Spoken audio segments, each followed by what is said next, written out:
పరిశుద్ధ గ్రంథాన్ని చేతబట్టి ముసలమ్మ ముచ్చట్టు కట్టి పెట్టి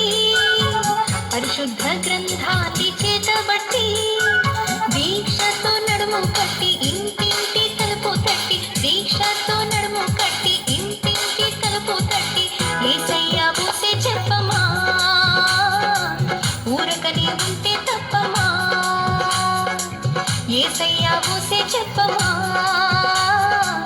ఊరకని ఉంటే తప్పమా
పరిశుద్ధ గ్రంథాన్ని చేతబట్టి దీక్షతో నడుము కట్టి ఇంటింటి తలుపు తట్టి దీక్షతో నడుము కట్టి ఇంటింటి తలుపు తట్టి